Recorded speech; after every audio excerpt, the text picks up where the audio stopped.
Our next speaker is the amazing Ron Rosenes. Ron is an independent community consultant who's been active in HIV advocacy world for close to 40 years.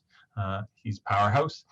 He is co-founder and was co-chair of the Canadian Treatment Action Council for over 15 years. Ron will present on aging well with HIV, focusing on the GB-MSM community in Canada. Welcome to you, Ron. Thanks very much, Jason. It's great to see everyone. And I just want to begin by thanking you all for joining me to hear about some of the research projects I've been involved with as a community researcher, some of which are really aimed at the health and wellness of the MSM community in Canada.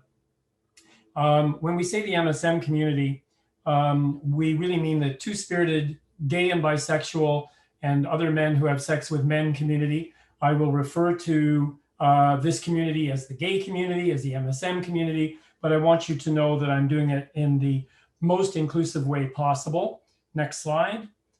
The research projects I'm going to talk about are all basically works in progress.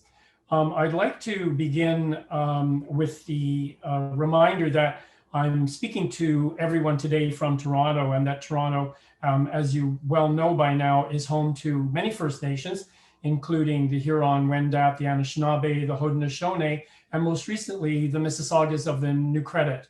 And I am grateful, and I ask that you join me in expressing our gratitude to our First Nations folks, including the Métis Nations people, for their generosity in sharing the land with us. We share this land for play, for work, and hopefully for the shared responsibility of stewardship, not to be forgotten. I'd also like to quickly add a Jipa Mipa acknowledgement. I think it's important for us to acknowledge that in any successes that we've achieved and those we continue to achieve in the fight against HIV, that we rely on valuing the lived expertise of those of us living with HIV, including myself, who have shared and continue to share our lives, our bodies, and all of our experiences in the struggle against HIV. Next slide. I was really inspired this week by Jack and Donnie and participating in the Indigenous Medicine Wheel workshop. I've looked at various versions of the wheel over the years, and it always inspires me. So I've put it up here beside the various domains that I think we need to focus on if we're going to take a look through the research projects I will describe in terms of the various physical domains and spiritual and mental that ultimately contribute to wellness.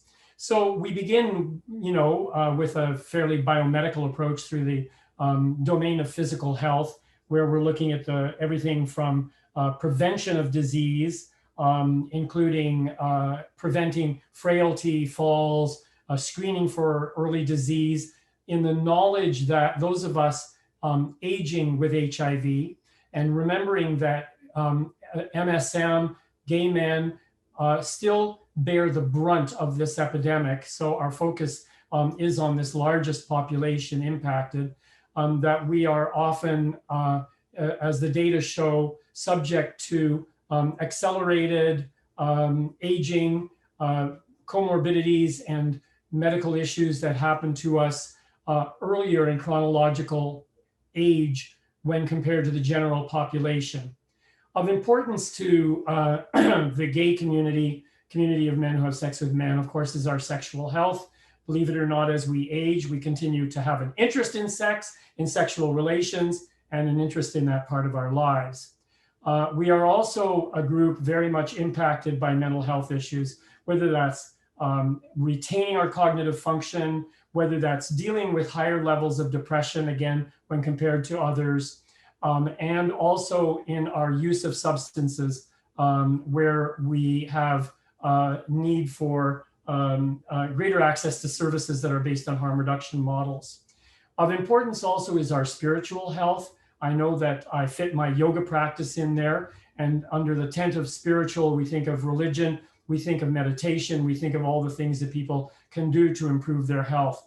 And most importantly, and absolutely last and not least, and the thing that often preoccupies folks more than their actual physical health are the social and economic determinants of that health, and whether or not we're properly housed, properly fed, and have sufficient income, just to name a few. Next slide, please. So these are some of the studies I'm going to talk about, and I really, really wish that I could put up everybody's name who I'm working with on these projects. So many brilliant community people, so many great partnerships with academics and clinicians and researchers, but if I name them all, I'll use up all my time. Next slide. So the first project I'd like to talk about, and again, I remind you that these are works in progress. So the purpose of the Change HIV study is to really find out what keeps people healthy, what moves us beyond surviving to thriving. In the first prospective cohort of people aged over 65 in Canada, major centers in Montreal, Toronto, and Vancouver, and looking to establish this cohort that will take a forward look at how we're doing in terms of aging that's been set up in Canada. And we want to use the information to find out what is keeping people healthy and what are the future interventions and strategies and programs, and ultimately what changes we can make to health policy that will help us achieve and maintain or improve and enhance health among older people living with HIV. Again, particular focus on those of us who bear the brunt of the epidemic. So we want to learn just not about how the disease process continues to unfold as we are aging with HIV, but how to screen and prevent this accelerated or accentuated disease that I referred to. Next slide. I'm happy to tell you a little bit about a study that I'm working on with the wonderful Kate Merzen from Realize called the Panache study. And the goal of this study is to take a closer look at the services and gaps in service and needs and preferences of an older group of aging folks, again, focus on MSM by virtue of the numbers. So we're using focus group data to develop and pilot a survey tool, which we hope we can roll out eventually at the national level. What kinds of things do we want to understand about the health needs of aging GBMSM?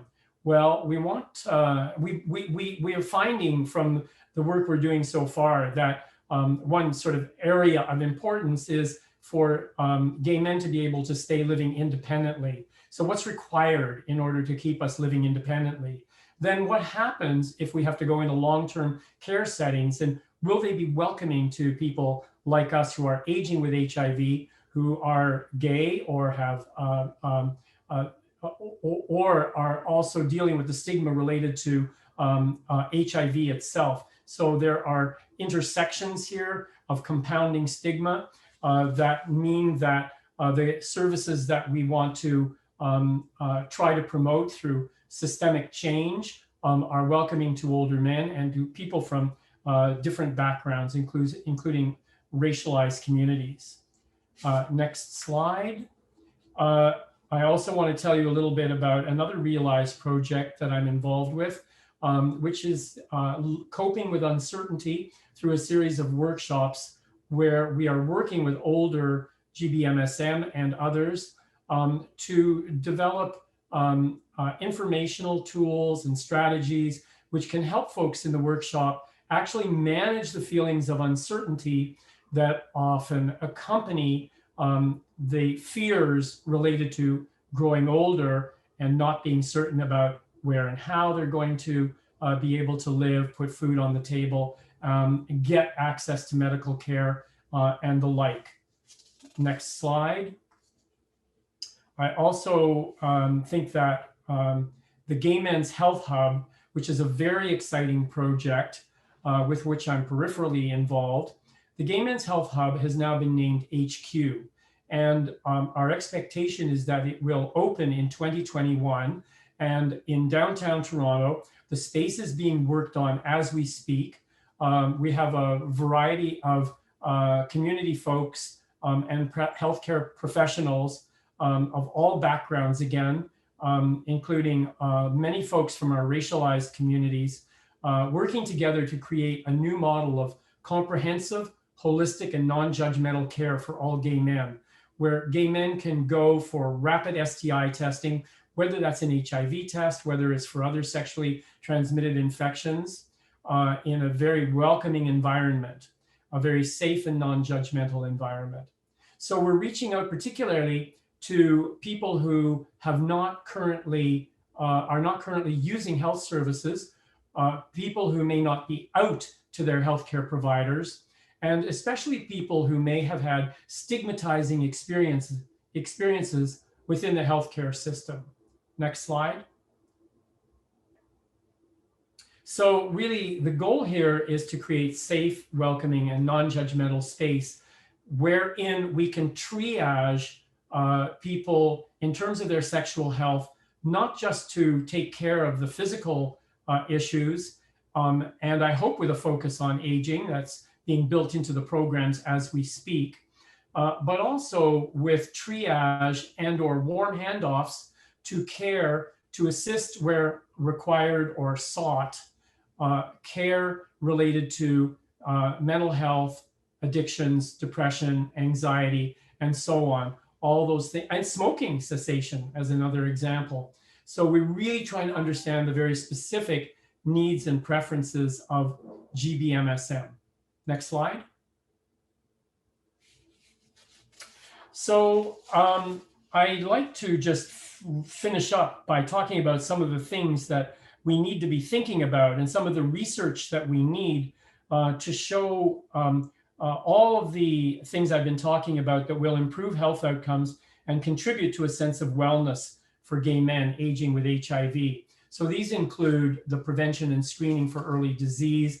I mentioned here just as examples, bone health, cardiovascular health, ensuring that we are not subject to premature frailty.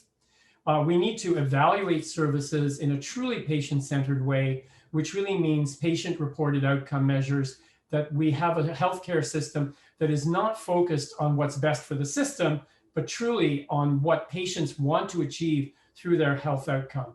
And it's extremely important that we work in coalition on the broader societal problems related to the social determinants and economic determinants of health, and that we make changes to ensure that we are making a dent against racist policies and making a dent in support of all of the folks in our communities. So we need services that are holistic and offered in one-stop settings. And we need to address and decrease feelings of social isolation. We need to address depression and substance use using harm reduction models.